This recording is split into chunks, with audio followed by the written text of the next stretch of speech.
क्या कहते हैं राष्ट्रीय स्तर पर ख्याति प्राप्त अस्थि रोग विशेषज्ञ डॉक्टर के.डी. त्रिपाठी।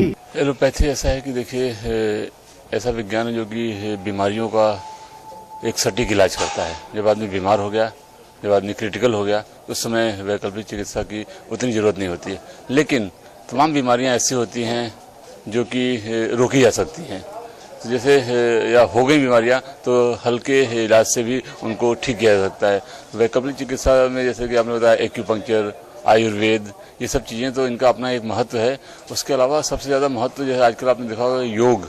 तो योग एक तरीके से हमारी जो एलोपैथी में फिजियोथेरेपी है, फिजियोथेरेपी मतलब कि सारे जॉइंट्स एंड बोन्स और मसल्स का उनको एक तरीके से उनका काम है जॉइंट का मूवमेंट, जॉइंट का काम है मूवमेंट देना। यदि आप उनको प्रॉपर मूवमेंट नहीं देते, मसल्स की प्रॉपर मसल्स का फंक्शन नहीं करते हैं तो वो धीरे धीरे समाप्त हो जाती हैं। जैसे कि हमारा एक कहना है कि यूज इट और लूज इट, यदि आप उसका उपयोग नहीं करते हैं तो वो धीरे धीरे खत्म हो जाती हैं। तो उसको ज़्यादा से ज़्यादा उपयोग करके उसको एक कठिन बनाना, एक तरीके से उसको हार्ड बनाना होता है जॉइंट्स को। और अपनी मसल्स को आप जितना वर्क करेंगे, जितनी एक्सरसाइजेज करेंगे, जितनी फिजियोथेरेपी करेंगे, उतने ही मजबूत होंगे। जब मजबूत होंगे तो उनकी लोड सहने की क्षमता कम होगी। इस तरीके से इसको वैकल्पिक एक इलाज कह सकते हैं। लेकिन उससे ज़्यादा जरूरी ये है कि अपनी बॉडी को कंडीशनिंग करना, ट्यून्ड अप करना। तो ये सब चीज़ें वैकल्पिक इलाजों में इन्हीं पर ज़्यादा उद्देश्य दिया गया हुआ है।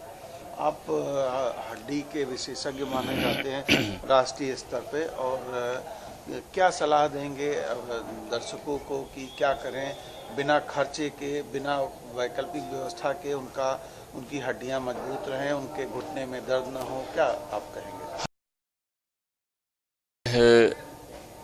20 साल, 25 साल, 30 साल, 40 साल तक आप जो है यदि जितना श्रम करते हैं तो उसको एक तरीके से आप बैंक की तरह समझिए कि बैंक में जितना आपने इन्वेस्ट कर दिया, आगे चल के वो आप धीरे धीरे उसमें निकाल सकते हैं। तो 40 साल, 50 साल तक के आदमी की जो शरीर की क्षमता होती है उसमें एनाबॉलिक होता है, उसमें आप उसमें डाल सकते हैं। जब डाल सकते हैं तो इसको खान पान और अपना वो सब ध्यान रखें। साथ साथ आप श्रम करते हैं तो आपकी हड्डियाँ और आपके मसल बहुत मजबूत होते हैं, और इतने मजबूत हो जाते हैं कि वो फिर धीरे धीरे उनका क्षरण आगे चल के कम होता रहता है।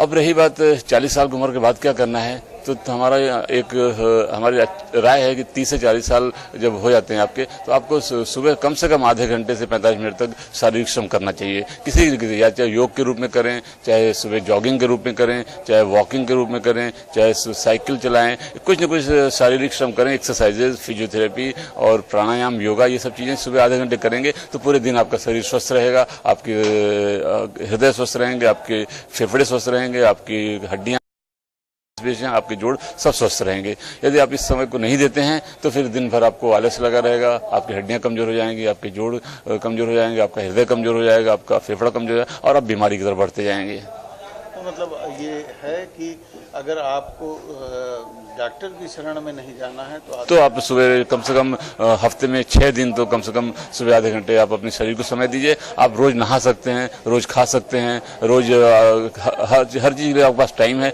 लेकिन आप कहते हैं सुबह समय नहीं है, ये तो इसका कोई एक्सक्यूज नहीं है। यदि आपके पास रोज नहाने का समय है, रोज खाने का समय है, नाश्ता करने का समय है, तो आधे घंटे आप चाहेंगे अपने शरीर को स्वस्थ रखना चाहेंगे तो आप निकाल सकते हैं। शाम को आपको अपने एंटरटेनमेंट के लिए समय है, लेकिन शरीर को समय नहीं देंगे तो शरीर आपको समय नहीं देगा।